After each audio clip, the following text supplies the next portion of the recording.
देखिए कुछ महीनों पहले भी हम यहीं इसी सड़क पर खड़े थे और हमने ये भी बताया था ज़िम्मेदारों को कि तो आने वाला सीज़न जो है कुछ महीनों बाद जो है बारिश आएगी और बारिश में ये जो गड्ढे हैं वो पानी से भर जाएंगे, दुर्घटना होने के चांसेस ज़्यादा रहेंगे। तो हमें लगा कि शायद ये वीडियो उन तक जो ज़िम्मेदार लोग हैं उन तक पहुँचेगा और वो कहीं ना कहीं एक समाधान जो है इसका निकालेंगे ताकि गड्ढे नहीं होंगे, उसमें पानी नहीं भरेगा तो दुर्घटनाएं नहीं होंगी, कोई जनहानि नहीं होगी, कोई अनहोनी नहीं होगी। लेकिन हालात वैसे के वैसे हैं, ज़िम्मेदारों तक बात पहुंची भी होगी लेकिन ज़िम्मेदार जो हैं वो मौन है।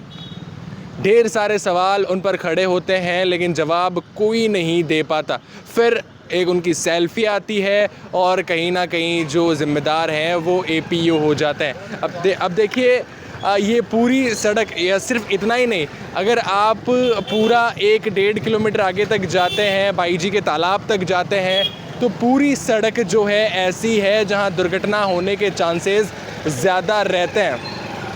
अब जिनको निकलने में, आप अभी भी अगर देखेंगे इस वीडियो में तो आपको पता चलेगा कि लोगों को निकलने में कितनी दिक्कतों का सामना करना पड़ता है। और सिर्फ ये इस साल की या इस सीज़न की बात नहीं है, ये न जाने कितने सालों से जो ये सड़क है, कितने सालों से ये जो रोड है सिर्फ़ और सिर्फ गड्ढों से भरी पड़ी है, खड्डों से भरी पड़ी है। कहते हैं कि हमारा जोधपुर जो है खावड़ खड्डों के लिए फ़ेमस है, लेकिन मुझे लगता है कि अब जोधपुर जो है इन दुर्घटना होने वाले खड्डों के लिए फ़ेमस हो जाएगा। यानी खावड़ खड्डे नहीं, यहाँ सिर्फ खड्डे ही खड्डे आपको नज़र आएंगे। अब देखिए कितनी परेशानी जो है वो राहगीरों को, कितनी परेशानी जो है लोगों को निकलने में हर बार होती है, हर साल होती है। लेकिन कौन ऐसा है जो इस सड़क को सही कर पाएगा? कौन ऐसा है ज़िम्मेदार जो इसका समाधान कर पाएगा?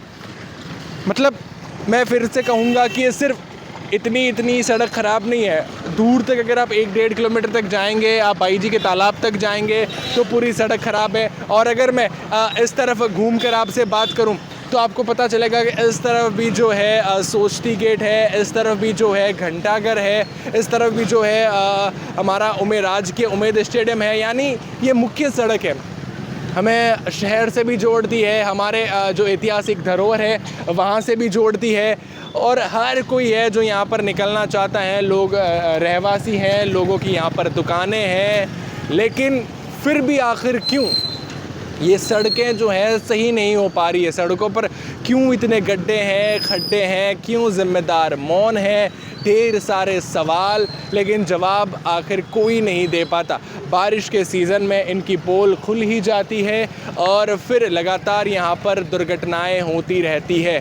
चाहे बच्चे गिरे, उनके चोट लगे, चाहे कोई बड़ा बुज़ुर्ग गिरे, कोई यंगस्टर गिरे, उनके चोट लगे, लेकिन फिर भी ये सड़क, ये गड्ढे, ये खड्डे ऐसे के ऐसे रह जाते हैं। जी आपका यहाँ से रोज़ाना निकलना होता है, कितनी परेशानी, कितने सालों से परेशानी हो रही है? बहुत परेशानी है, कभी सही नहीं होते ही है, बहुत ज़्यादा दिक्कत होती है यहाँ पे। और बारिश में ज़्यादा दिक्कत होती है? बारिश में बहुत ज़्यादा दिक्कत होती है यहाँ पे। कभी की शिकायत करने की कोशिश? बहुत शिकायत की, फिर होता ही नहीं है, यहाँ कुछ नहीं होता है, ये ऐसे ही रहेगा। मतलब सरकार कुछ करती नहीं, ये ऐसे ही रहता है। तो देखिए हर कोई जो यहाँ से निकलता है सिर्फ़ और सिर्फ परेशान ही होकर निकलता है घर से, अगर वो एक अच्छा मूड लेकर निकलेगा। लेकिन यहाँ पर आने के बाद जो है मूड ख़राब ही होना है उसका। आपको क्या लगता है कि आखिर कब ये सड़क के हालात जो हैं सुधर जाएंगे? इस बारे में ज़रूर बताएं और ऐसी जानकारियों के लिए द खटक के साथ जुड़े रहें।